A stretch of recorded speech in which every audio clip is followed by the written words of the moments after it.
தேவனுடைய நாமத்திற்கு மகிமை உண்டாகட்டும். ஆண்டவராகிய இயேசு கிறிஸ்துவின் நாமத்தினாலே மீண்டும் ஒரு விசை உங்கள் அனைவரையும் என்னுடைய யூடியூப் சேனல் மூலமாக பார்ப்பதில் நான் மிகுந்த மகிழ்ச்சி அடைகிறேன். பிரியமானவர்களே, கடந்த சில வாரங்களாக நாம் தெய்வீக பாதுகாப்போடு கூட வாழ பழகுங்கள். அப்படி வாழ பழகும் பொழுது தேவையில்லாத வீண் பிரச்சனைகள், கவலைகள், கடன் பிரச்சனைகள், இதெல்லாம் இல்லாமல் நாம் மிகவும் சந்தோஷத்துடனே தெய்வீக சமாதானத்துடனே நாம் வாழ வேண்டும் வாழ வேண்டும் என்று இறைவன் முக்கியமாக விரும்புகிறார். அதனாலதான் அந்த தெய்வீக பாதுகாப்பு. இப்ப எப்படி ஒரு வீட்டை வந்துட்டு நம்ம எல்லாமே வந்து காம்பவுண்ட் வால்லாம் சுத்தி எழுப்புறோம். தேவையில்லாத சில டொமஸ்டிக் அனிமல்ஸ் எல்லாம் உள்ள வந்துடக்கூடாதுன்றதுக்காக வால்ஸ் எல்லாம் வந்து எழுப்புறோம். அதுக்கப்புறம் மெயின் என்ட்ரன்ஸ்ல வந்துட்டு நல்லா பக்காவா ஸ்ட்ராங் கேட்ஸ் எல்லாம் போடுறோம். நிறைய விண்டோஸ் போடுறோம். அதுக்கும் வந்துட்டு நிறைய கதவுகள்லாம் வச்சு நம்ம செய்யறோம். எல்லாமே பாருங்க, நம்முடைய பாதுகாப்பு என்பது இயற்கையாவே நமக்கு தேவை என்று நமக்கு புரிகிறது அல்லவா? இதை விட 1000 மடங்கு, ஏன் பல லட்சம் கோடி மடங்கு நம்மை படைத்த தேவன் நமக்கு எவ்வளவு ஒரு பாதுகாப்பு கொடுக்க வேண்டும் என்பதுல அவர் அக்கறை உள்ளவராக இருக்கிறார், கரிசனை உள்ளவராக இருக்கிறார். ஏனோ தானோ என்று அவர் நம்மை சிருஷ்டிக்கவில்லைங்க. அது நான் அடிக்கடி நான் சொல்லுவேன். ஏன்னா இந்த தேவனுடைய அந்த வேத புத்தகத்துல இருந்து வாசிக்க வாசிக்க வாசிக்க வாசிக்க இறைவன் நம் மேல வைத்திருக்கிற அந்த அளவிட முடியாத அன்பு இருக்கு பார்த்தீங்களா? அன்பு, அக்கறை, பாசம், அந்த நேசம், இதெல்லாம் இருக்கிறதுனால தான் அவர் பரலோகத்துல இருந்து ஓடி வர்றாரு. இந்த பூமிக்கு ஓடி வந்து நம்முடைய ஜனங்கள் வந்துட்டு தன் பிள்ளைகள் வந்துட்டு பாதுகாப்பாக இருக்கணும். அவருடைய ரட்சிப்பு என்பது எவ்வளவு பெரிய பாதுகாப்பு தெரியுங்களா? அந்த ரட்சிப்பு என்னும் தலைச்சீராவை எனக்கு தந்தீரே என்று சங்கீதக்காரன் அழகாக சொல்லுகிறார். அது போல அந்த ஹெல்மெட் எப்படி நம்முடைய தலையை பாதுகாக்குதோ, அது வந்து வெறும் தலையை மட்டும் தான் பாதுகாக்கும். அதாவது நம்ம வாகனம் ஓட்டும் பொழுது, டூ வீலர்ஸ் ஓட்டும் பொழுது இறைவனுடைய அந்த ரட்சிப்பு என்பது ஆவி, ஆத்மா, சரீரம் பழுதில்லாமல் பாதுகாக்கக்கூடிய ஒரு பரலோக கவசமாக அது இருக்குதுங்க, ரட்சிப்பு. அந்த ரட்சிப்புக்குள்ளதான் இன்னைக்கு நீங்களும் நானும் வந்திருக்கிறோம். அந்த ரட்சிப்பை பெற்ற ஜனங்களுக்கு இறைவன் வந்துட்டு எவ்வளவு ஒரு பாதுகாப்பு இலவசமா கையளித்திருக்கிறார். அதுதான் பெரிய மகிழ்ச்சிங்க. இன்னைக்கு நிறைய பாதுகாப்புக்காக எவ்வளவோ அரசாங்கம் செலவு பண்ணுது, ராணுவத்தை வைக்கிறாங்க, காவல் நிலையம் இருக்கிறது, நிறைய இருக்கிறது. எல்லாருக்குமே அது தெரிஞ்ச விஷயம்தான். அதனால நம்ம வந்துட்டு அப்படிப்பட்ட பாதுகாப்பெல்லாம் வந்துட்டு நம்ம தேடி போகாம இலவசமாய் ஆண்டவர் கொடுத்திருக்கிற அந்த அந்த வாக்கு தத்தங்களை நாம் அவருடைய வார்த்தைகளை பிடித்துக் கொள்வோம் என்று சொன்னால், நிச்சயமாக குழந்தை பருவத்திலிருந்து, அதாவது தாயின் வயிற்றுல உருவாகிற அந்த நேரத்தில் இருந்து கடைசி மூச்சு நிற்கிற வரைக்கும் தேவன் நம்மை வந்துட்டு தெய்வீக பாதுகாப்பினால் நம்மை முடிச்சுட்டுகிறவராக இருக்கிறாருங்க. ஆமாங்க. அது அது உண்மையிலேயே வந்துட்டு நான் திரும்ப சொல்றேன், யான் பெற்ற இன்பம் பெருக வையகம். இறைவன் எங்களுக்கு கொடுத்த நம்ம அனைவருக்கும் கொடுத்திருக்கிற அந்த வார்த்தைகளையும் வாக்குறுதிகளையும் நாம் இறுக பற்றி கொள்வோம் என்று சொன்னால், உடும்பு பிடின்னு சொல்லுவாங்க. ஒரு முறை நான் உங்களுக்கு ஒரு சின்ன உதாரணம் கொடுத்து, அந்த குரங்கு குட்டி எப்படி வந்துட்டு தாயை வந்து இறுக பிடிச்சுக்குது. எத்தனை மரம், எத்தனை கிளைகள் தாவினாலும் அந்த குட்டி கீழே விழுவதில்லை அப்படின்னு சொன்னா, அதை விட இன்னும் அதிகமா நம்ம இறைவனை நம்ம பிடிச்சுக்கணும் அப்படின்னு சொல்லியிருந்தேன். அதே மாதிரி உடும்பு பிடிக்குன்னு சொன்னா, அது ஒரு முறை பிடிச்சது சொன்னா அதெல்லாம் உடும்ப தூக்கி வீசிட்டு அந்த காலத்துல மேல கோட்டை சுவர்லாம் ஏறி போனதெல்லாம் சொல்லுவாங்க. அதெல்லாம் வந்துட்டு வரலாறு. நம்ம இந்த குரங்கு பிடி வேண்டாம், உடும்பு பிடி வேண்டாம். அவருடைய பிள்ளைகள் நாம்.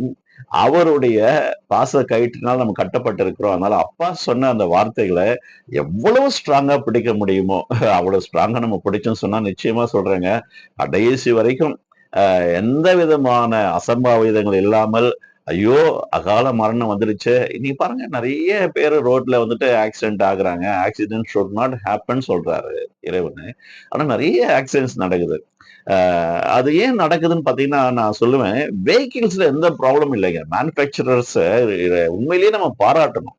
பக்கா கண்டிஷன்ஸோட கூட சர்டிஃபை கவர்மெண்ட் கிட்ட சர்டிபிகேஷன் வாங்கிட்டு தான், ஃபிட்னஸ் சர்டிபிகேட் வாங்கிட்டு தான் அதுக்கப்புறம் வந்துட்டு சேல்ஸ்க்கே அறிமுகப்படுத்துறாங்க. பலவிதமான சோதனைகளுக்குள்ள அவர்கள் தயாரிக்கிற அந்த வாகனங்கள் வந்துட்டு உட்படுத்தப்படுகிறது. பிறகுதான் அந்த விற்பனைக்கு வருகிறது. அதனால அதுல எந்த விதமான மிஸ்டேக்ஸும் இல்லைங்க. 100க்கு 99% மேனுஃபேக்சரருடைய சைட்ல இருந்து ஏதோ ஒரு ப்ராப்ளம் இருக்குன்னு நான் சொல்லவே மாட்டேன். ஓட்டுகிறவர்களுடைய கவனக்குறைவு. இந்த கவனக்குறைவு தான் வந்துட்டு இறைவனுடைய பிள்ளைகளுக்கு கூட இருக்கிறது, அது இருக்கக்கூடாது என்பதை ஆண்டவர் எப்படி நமக்கு வந்துட்டு புரிய வைக்கிறார். இதுதாங்க இந்த காலை வேளையில நம்ம வந்துட்டு தியானம் பண்ண போறோம்.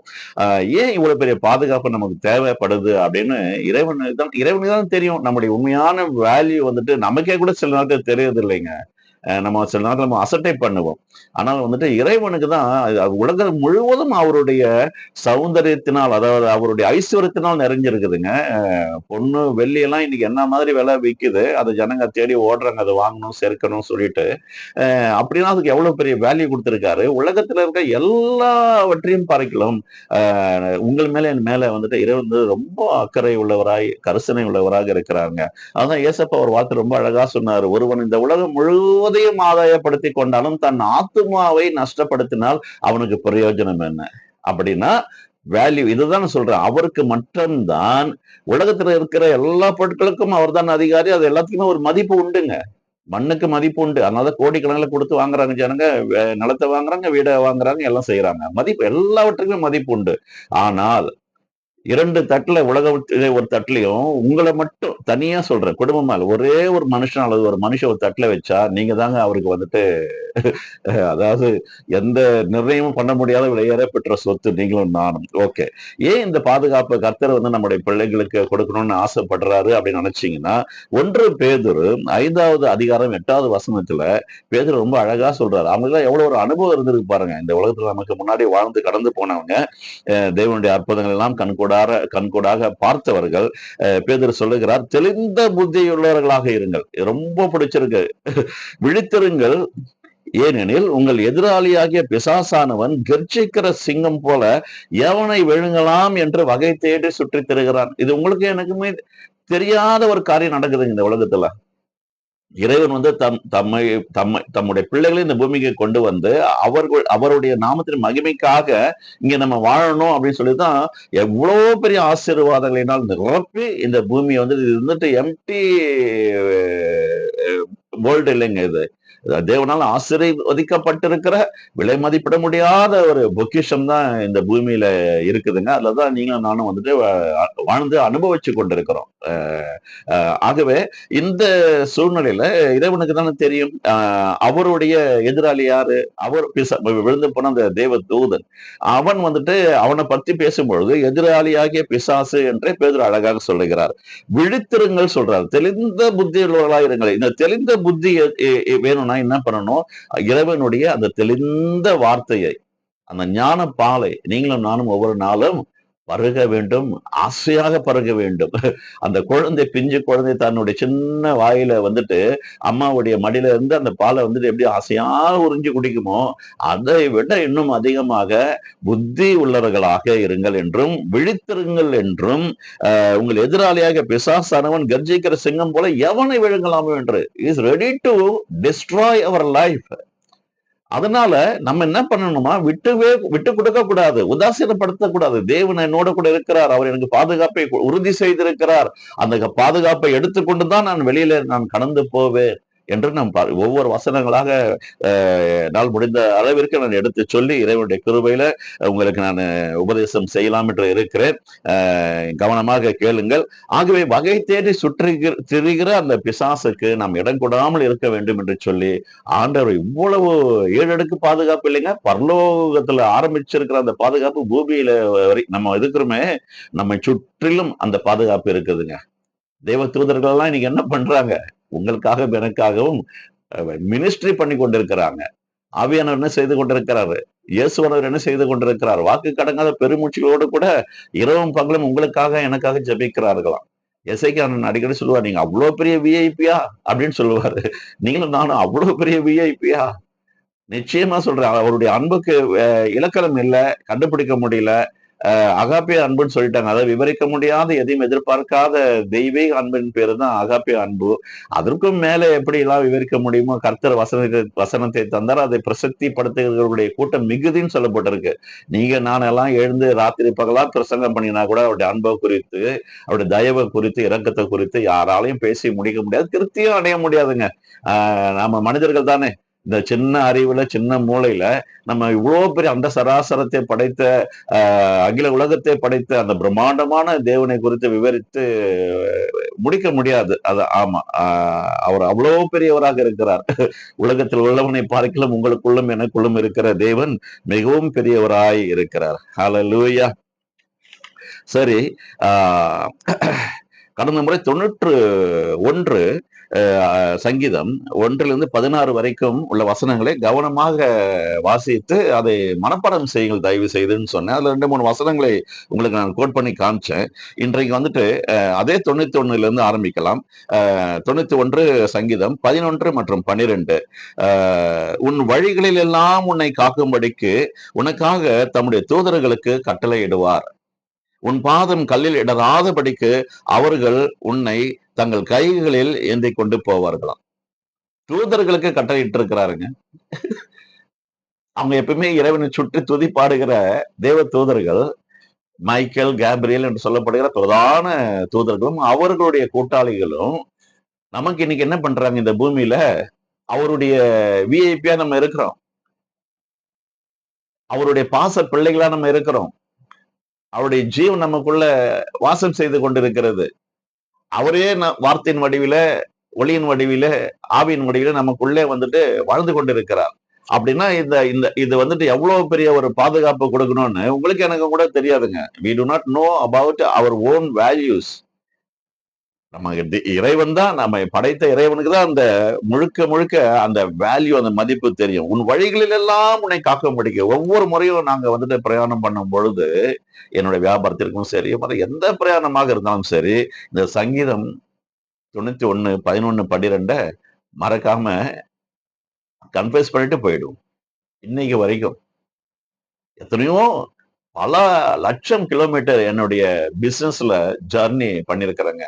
எத்தனையோ விதமான வாகனங்கள்ல பேருந்துல ஆரம்பிச்ச என்னுடைய வியாபார பயணம் இன்று விமானம் மூலமாக சென்று பிசினஸ் பண்ணக்கூடிய அளவிற்கு இறைவன் எங்களை வந்து ஆசீர்வதித்திருந்தாலும், உங்களை ஆசீர்வதித்திருந்தாலும், இந்த வார்த்தைகள் நமக்குள்ள இல்லைன்னு சொன்னா, தெளிந்த புத்தி உள்ளவர்களாய் இருங்கள்.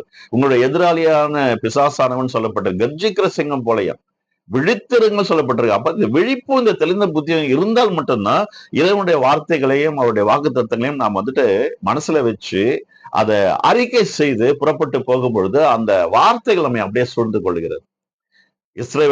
இஸ்ரவேலரை காக்கிற தேவன் தூங்குவதும் இல்லை, உறங்குவதும் இல்லையா. நம்ம இந்த வார்த்தையை சொல்லும் பொழுது அவருடைய செவிகளை போய் கேட்டு, என் மகன் என்னுடைய வார்த்தையை கனம் பண்ணி இருக்கிறான், என்னை கனம் பண்ணுகிறவனை நானும் கனம் பண்ணுவேன் என்று சொன்னது போல இறைவன் நம்மை கனப்படுத்த ஓடோடி வந்துடுவாருங்க. அதற்காக இம்மானுவேல் என்னும் பெயர் அவருக்கு கொடுக்கப்பட்டிருக்கிறது. இம்மானுவேல் என்று சொன்னால் தேவன் நம்மோடு கூட இருக்கிறார் என்று பொருள்.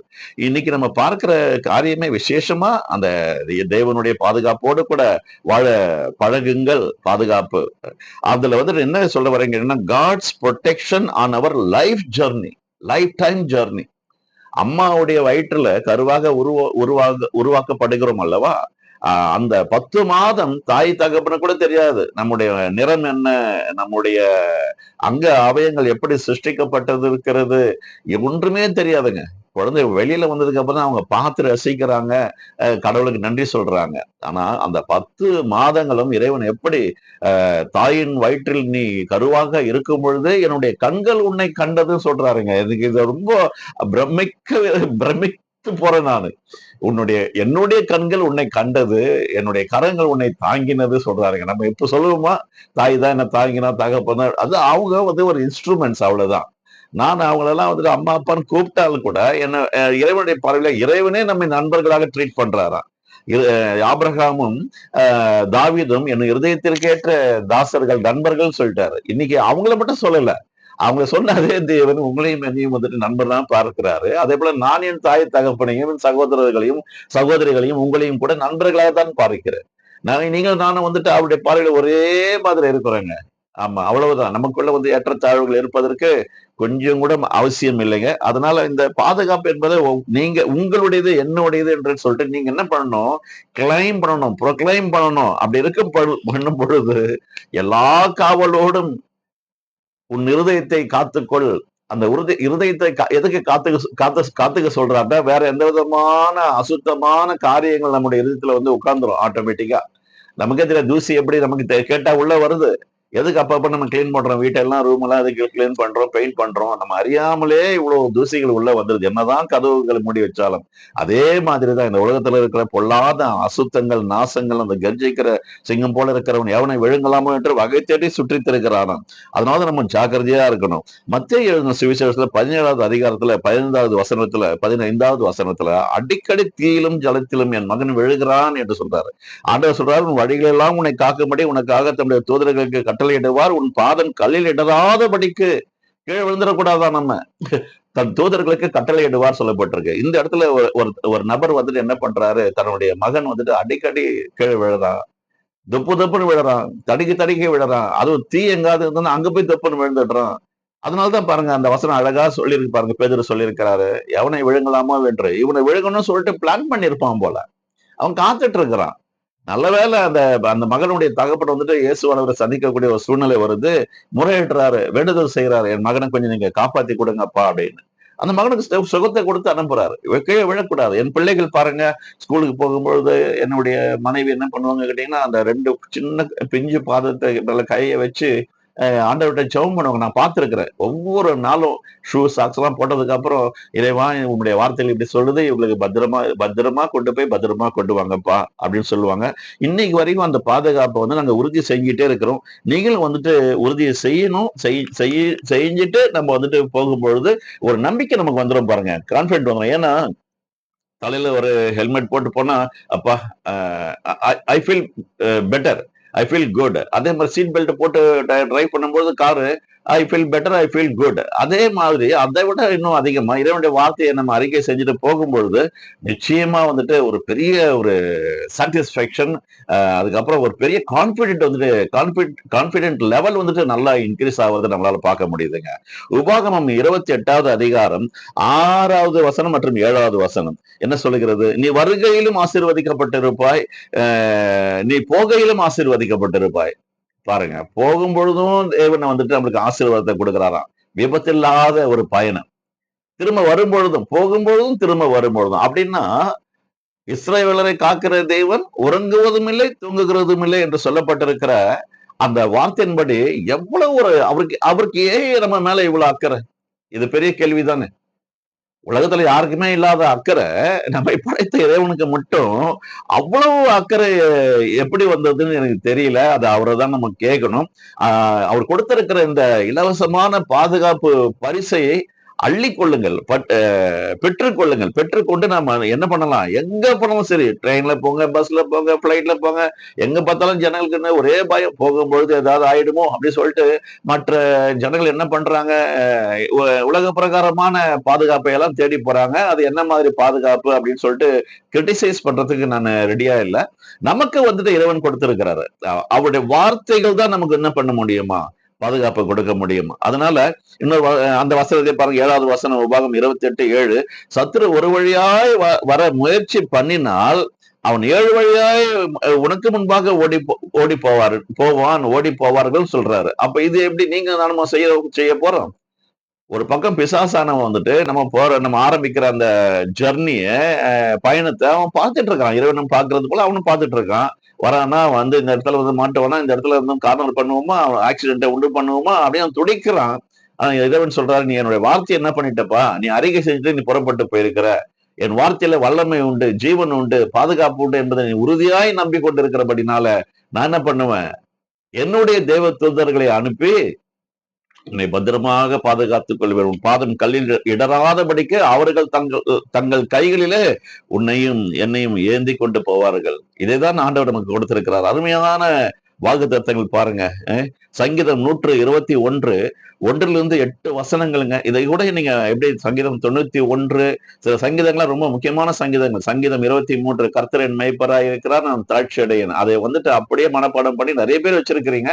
அதே மாதிரி சங்கீதம் 121 நாங்க மனப்பாடம் பண்ணி வச்சிருக்கிறோம். அதே போல சங்கீதம் 121 இது எல்லாமே வந்து மனப்பாடம் பண்ணி வச்சுக்கிறது ரொம்ப நல்லது. நம்ம வந்துட்டு நம்ம வெளியில போகும்பொழுது இந்த வார்த்தைகளை சொல்லிட்டு நம்ம புறப்பட்டு போகும்போது நம்ம மேல வந்து தேவனுடைய பாதுகாப்பு வளையம் வந்து அப்படியே இறங்கதை பார்க்கலாம். தேவ தூதர்கள் உடனடியாக வந்துட்டு எஸ் சார் அப்படின்னு சொல்லிட்டு சல்யூட் அடிச்சுட்டு வந்து நம்ம பக்கத்துல வந்து நின்றுட்டு நம்ம எங்கெல்லாம் போறோமோ அவங்களும் அதே ஸ்பீட்ல வருவாங்க. இதுதான் என்னுடைய விசுவாசம். உங்களுடைய விசுவாசமும் இருந்தால் மிகவும் சிறப்பு. சங்கீதம் 121 வசனம் 1, எனக்கு ஒத்தாசை வரும் பர்வதங்களுக்கு நேராக என் கண்களை ஏறெடுக்கிறேன். இந்த பூமியில இருக்கிற மக்கள் உதவி செய்வாங்க, எனக்கு பாதுகாப்பு கொடுப்பாங்க. உங்களுக்கு எனக்கு தெரிஞ்சிருக்கிறபடி மெய் காப்பாளனே என்ன பண்ணிட்டாங்க, இந்திரா காந்தி அம்மாவை சுட்டு தள்ளிட்டான். மெய் காப்பாளர்கள் சூழ்ந்து இருக்க ராஜீவ் காந்தி என்ன பண்ணாரு, ராஜாக்கள் ஆளுகை செய்யக்கூடிய நபர்கள் அவர்களுக்கே பாதுகாப்பு இல்லைங்க பாருங்க. எப்படிப்பட்ட பாதுகாப்பு மகாத்மா காந்திக்கு என்ன ஆச்சுங்க? அதனாலதான் நம்முடைய கண்களை வந்துட்டு இங்க இருக்கிற செக்யூரிட்டி மேலே வைக்க கூடாதுங்க. காவலர்கள் இருக்கிறார்கள், ராணுவ வீரர்கள் இருக்கிறார்கள், அரசாங்கம் இருக்கிறது, நீதித்துறை இருக்கிறது. ஆனாலும் இதன் மூலியமா உங்களுக்கும் எனக்கும் ஒரு நல்லது நடக்கும், பிரயோஜனம் கிடைக்கும் நினைச்சீங்கன்னா, திரும்ப சொல்றேன், அது ஒரு சைட் டிஷ் மாதிரி தான். Supplementary, not main course. Main course, main food, main protection, main blessings all comes from above. அதனால்தான் அவன் சொல்றாங்க, எனக்கு ஒத்தாசை வரும் பர்வதங்களுக்கு நேராக என் கண்களை ஏறெடுக்கிறேன், வானத்தையும் பூமியையும் உண்டாக்கின கர்த்தர் இடத்திலிருந்து எனக்கு ஒத்தாசை வரும். அழகா முடிவு பண்ணிட்டாரு சங்கீதக்காரர். எனக்கு ஒத்தாசைன்னு வரணும்னா என் குடும்பத்துல இருந்து இல்லைங்க, என்னுடைய இன்லாஸ் கிட்ட இருந்து இல்ல, என்னுடைய ஃப்ரெண்ட்ஸ் கிட்ட இருந்து இல்ல, அல்லது இந்த அரசாங்கத்துக்கிட்ட இருந்து இல்ல. தாவீது வந்துட்டு ஒரு ஒரு மகாராஜா.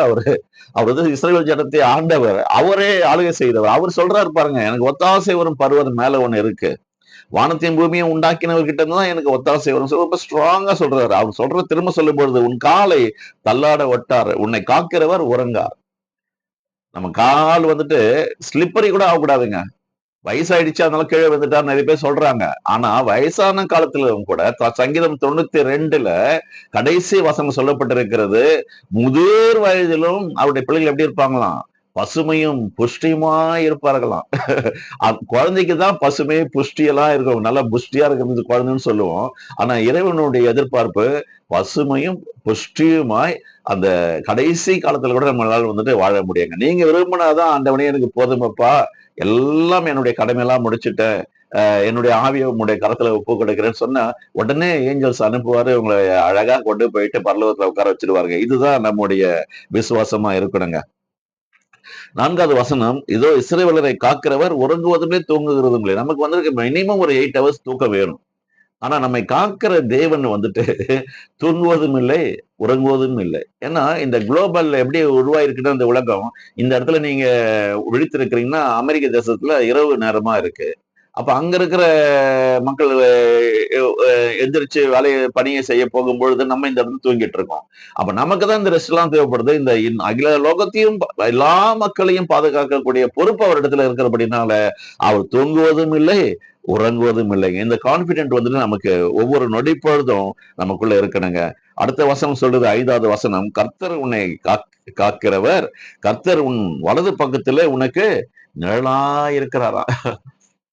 உன்னதமானவருடைய மறைவில் இருக்கிறவன் சர்வ வல்லவருடைய நிழலில் தங்குவான். சங்கீதம் 91 முதல் வசனம். இந்த 121லயும் திரும்ப என்ன சொல்லப்பட்டிருக்கு, அழகா சொல்லப்பட்டிருக்கு பாருங்க. உன் பக்கத்தில் உனக்கு நிழலா இருக்கிறார். உன் பக்கத்தில் is not at all ready to maintain the distance. He is always with us. அவர் நம்மோடு கூட இருக்கிறார். அதனாலதான் இம்மானுவேல், இம்மானுவேல், இம்மானுவேல், தேவன் நம்மோடு கூட இருக்கிறார். இந்த கான்பிடென்ட் எப்பவுமே இருந்ததுன்னு சொன்னா நிச்சயமா சந்தோஷமா எத்தனை கிலோமீட்டர்ஸ், எத்தனை மைல்ஸ் எல்லாம் நீங்க பிரயாணம் பண்ணுங்க. உங்களுக்கு பாதுகாப்பு நிச்சயமா இருக்குங்க. உங்களுக்கும் எனக்கும் பாதுகாப்பு உண்டு. என்னால் நாம் கர்த்தருடைய பார்வையில விசேஷித்தமானவர்களாய் இருக்கிறோம். அந்த மதிப்பு அவருக்கு மட்டும் தான் தெரியும். இந்த உலகத்துல வேற யாருக்கும் தெரியாதுங்க. அத மட்டும் ஞாபகம் வச்சுக்கங்க. பகலிலே வெயிலாகிலும், இரவிலே நிலவாகிலும் நம்மை சேதப்படுத்துவதில்லையாம். ம். எவ்வளவோ சன்ஸ்ட்ரோக் வருது. பாதுகாப்பு எப்படி இருக்கு பாருங்க. இப்ப நம்ம சம்மர் சீசன்ல வந்துட்டோம். இன்னும் ஒரு 1 ஆர் 2 வீக்ஸ்ல வந்துட்டு இப்பயே சம்மர் அதிகமா ஸ்டார்ட் ஆயிடுச்சு. ஏப்ரல், மே, ஜூன், ஜூலை வரைக்கும் இது எக்ஸ்டெண்ட் ஆகும். எவ்வளவு பேரு பயந்துட்டு இருப்பாங்க. இந்த ட்ரெஸ் போடாதீங்க, ஒயிட் ட்ரெஸ் போடுங்க, வெரி லைட் குளோத்ஸ வியர் பண்ணுங்க, ஜீன்ஸ் பேண்ட்லாம் போடாதீங்க. நெறைய காஷன்ஸ் எல்லாம் குடுப்பாங்க. அரசாங்கமும் குடுக்கும், டாக்டர்ஸும் குடுப்பாங்க. இது எல்லாவற்றுக்கும் மேல இறைவன் கொடுக்கிற அந்த அட்வைஸ் நமக்கு சிறப்பு இல்ல அல்லவா? அவர் என்ன சொல்றாரு? பகலில வெயில் ஆகிலும் அவருக்கு தெரியும். அவருக்கு அவ்வளவு பவர் குடுத்திருக்கார். Solar energy. One sun gives solar energy completely throughout the world. அவ்வளோ பெரிய பவர வந்துட்டு அதுக்குள்ள இன்பில்ட் பண்ணி வச்சிருக்கிறாரு. From the beginning. அதனால அவருக்கு தெரியும். அதனால அந்த வெப்பமும் அதுல இரவுல வந்துட்டு நிலவுனால கூட சில பிரச்சனைகள் வந்துட்டு சில மனிதர்களுக்கு வந்துட்டு ஏற்படுகிறதாக நம்ம பார்க்கிறோம். அதாவது சில நேரத்துல வந்து பைத்தியம் பிடிச்சவர்கள் போல பேசுறது, ஞாபக மறதி வர்றது, இப்படி நிறைய காரியங்கள் வந்துட்டு இரவு நேரத்துல எஸ்பெஷலி இந்த ஃபுல் மூன் டேல வர்றதுன்னு நம்ம பார்க்கிறோம். ஆனா ஆண்டவருடைய பிள்ளைகளுக்கு அதுல வந்து விலக்குங்க. எக்ஸம்ஷன் அதுதான் exemption from this kind of evil things. அதனால பகலில வெயில் ஆகிலும் வெளியில போறீங்க ஒரு மதியானம் 12 மணி மாதிரி ஆயிடுச்சு சொன்னா இந்த வசனத்தை நீங்க கண்டிப்பா என்ன பண்ணணும், அறிக்கை செஞ்சுட்டு போகணுங்க. பகலில வெயில் வருதப்பா, இரவுல நிலவு இருக்குது, என்னை அது சேதப்படுத்தாது, அவ்வளவுதான். இறைவனுடைய பாதுகாப்பு. உடனே ஹெல்மெட் மாதிரி நம்ம கம்ப்ளீட் பாடியை வந்துட்டு என்ன பண்ணும், ஸ்பிரிட், சோல் அண்ட் பாடியை ப்ரொடெக்ட் பண்ணிட்டோம். ஏதாவது வசனம் சொல்லுது பாருங்க, கர்த்தர் உன்னை எல்லா தீங்குக்கும் விலக்கி காப்பார். எல்லா தீங்குக்கும் தயவு செய்து அறிக்கை பண்ணுங்க. எல்லா தீங்குக்கும், இந்த உலகத்துல என்ன மாதிரி தீங்கெல்லாம் எப்போ வரும், எப்படி வரும் சொல்லிட்டு இனி நீ தீங்கை காணாதிருப்பாய் சொல்லிட்டு இறைவன் டிக்ளேர் பண்றாருங்க. நீங்களும் நானும் எப்படி டிக்ளேர் பண்ணணும்? அவர் டிக்ளேர் பண்ணதுனால இனி நம்ம என்ன பண்ண மாட்டோம், தீங்கை காணாதிருப்போம். கர்த்தர் உன்னை எல்லா தீங்குக்கும் விலக்கி காப்பார், அவர் உன் ஆத்மாவை காப்பார். அதுதான் அவருக்கு தான் தெரியும் அந்த வேல்யூ. அதனாலதான் இவ்வளவு ப்ரொடெக்ஷன். ஏன்னா அவருடைய நாமத்தின் மகிமைக்காக தான் இன்னைக்கு நீங்களும் நானும் இங்க வாழ்ந்துட்டு இருக்கிறோம். அவருடைய நாமத்திற்கு ஒரு அவமானம் மாதிரி ஏதோ வந்துடக்கூடாது. கர்த்தரை நம்பிட்டு இருந்தாங்கப்பா, இது போல ஆயிடுச்சு அப்படின்னு சொல்லக்கூடாது. அப்படி ஆயிடுச்சு சொன்னாலுமே அங்க ஏதோ some fault not in God in that particular person, அவ்வளவுதான் நான் சொல்லுவேன். ஏதோ ஒரு இடத்துல அவரை வந்துட்டு மிஸ் பண்ணிட்டு இருப்பாரு. அதாவது விசுவாசிப்பதற்கு பதிலாக அவிசுவாசியா இராதே. அவிசுவாசம்னாலுமே இறைவனுக்கு பிடிக்காதுங்க. அவருக்கு ஒரு அலர்ஜின்னு சொன்னா, நமக்கு நிறைய பேருக்கு சொல்லுவாங்களே, food allergy, skin allergy, even flowers கூட ஒரு சிலருக்கு வந்துட்டு அலர்ஜி, பெர்ஃபியூம் பண்ணா அலர்ஜி, இது போல நிறைய அலர்ஜி இருக்கு. இறைவனுக்கு ஒரு அலர்ஜி என்ன தெரியுங்களா? ஒரே ஒரு அலர்ஜி தான், அது அவிசுவாசம். அவிசுவாசம் இருந்தா அவரால் அற்புதங்களோடு செய்ய முடியாதுன்னு சொல்லிட்டு வேதத்துல நம்ம வாசிக்கிறோம். அதனால இறைவனுடைய அந்த வாக்கு தத்தங்களையும் வாக்குறுதிகளையும் ஒரு லைஃப் லாங் அஷூரன்ஸ் அது. அதனால ஆத்மாவை காக்கிற தேவன் மேல நம்முடைய கண்களை நம்ம வந்துட்டு ஏறெடுப்போம்னு சொன்னா நிச்சயமா நம்ம வந்துட்டு பாதுகாப்போடு கூட வாழலாங்க. கர்த்தர் உன் போக்கையும் உன் வரத்தையும் இது முதற்கொண்டு என்றென்றைக்கும் காப்பாராம். எல்லா தீங்குக்கும் விலக்கி காப்பார், என்றென்றைக்கும் காப்பார். இது இது ஏதாவது ஒரு நாவல் இருந்து படிச்சுட்டு இருக்கிறாங்க உங்களுக்கு. இந்த ஆத்தர் எழுதினார், அந்த ஆத்தர் எழுதினார்னு. வானத்தையும் பூமியும் சிருஷ்டித்த, உங்களையும் என்னையும் சிருஷ்டித்த அன்பான தேவன் கொடுத்திருக்கிற அவருடைய உள்ளத்தின் ஆழத்திலிருந்து வெளிவந்திருக்கிற வார்த்தைகள் இது. அதனால இப்படிப்பட்ட வசனங்களை நாம் வந்துட்டு பற்றிக் கொள்வோம் என்று சொன்னால் நிச்சயமாக கண்களை மூடுகிற அந்த நாள் வரைக்கும்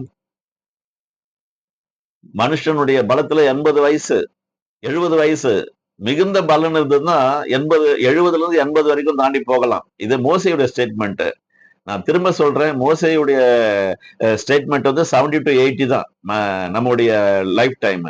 நான் விசுவாசிக்கிறது, நான் விரும்புறது என்னன்னு கேட்டீங்கன்னா, ரட்சிக்கப்பட்டதே 26ல தாங்க.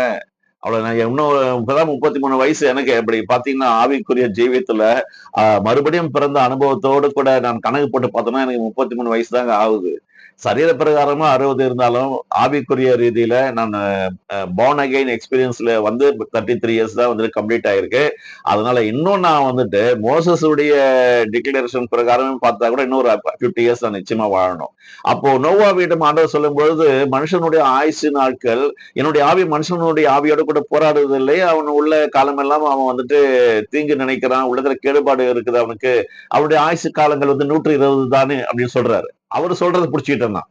அப்ப 120 வரைக்கும் 20 வயசு வரைக்கும் நான் வாழுவேனா இல்லையா என்பது என்னால நிர்ணயிக்க முடியாது. என்னுடைய என்னுடைய காலங்கள் அவருடைய உள்ளங்கையில் அல்லவோ வரைந்திருக்கிறார் என்று சொல்லி சங்கீதக்காரன் சொன்னது போல நானும் சொல்றேன். சங்கீதக்காரனோட கூட நான் ஒத்து போகிறேன். அதனால இருந்தாலும் இந்த வார்த்தைகள் எல்லாம் நான் பார்க்கும் பொழுது இதை ஒரு அல்வா மாதிரி நான் சாப்பிடுறதுனால, லட்டு மாதிரி நான் சாப்பிடுறதுனால, மாம்பழம் மாதிரி நான் உட்கொள்றது போல கர்த்தர் நல்லவர் என்பதை ருசித்து பார்த்ததுனால அவருடைய கிருபை என்றும் உள்ளது என்று சொல்லுகிறேன். இன்னும் நிறைய வசனங்கள் இருக்கிறது. அடுத்த எபிசோட்ல அடுத்த பாகம் 4ல வந்துட்டு நிறைய காரியங்களை தேவனுடைய வார்த்தையை கொண்டு உங்களுக்கு உபதேசிக்கலாம் என்று இருக்கிறேன். இந்த வசனங்கள் எல்லாம் கேட்ட நீங்கள் நிச்சயமாக ஆசீர்வதிக்கப்பட்டிருப்பீர்கள் என்று நான் நம்புகிறேன், விசுவாசிக்கிறேன். நீங்கள் பெற்ற உங்களுடைய ஆசீர்வாதங்களை, நன்மைகளை மற்றவர்களுக்கு எடுத்து சொல்லுங்கள்.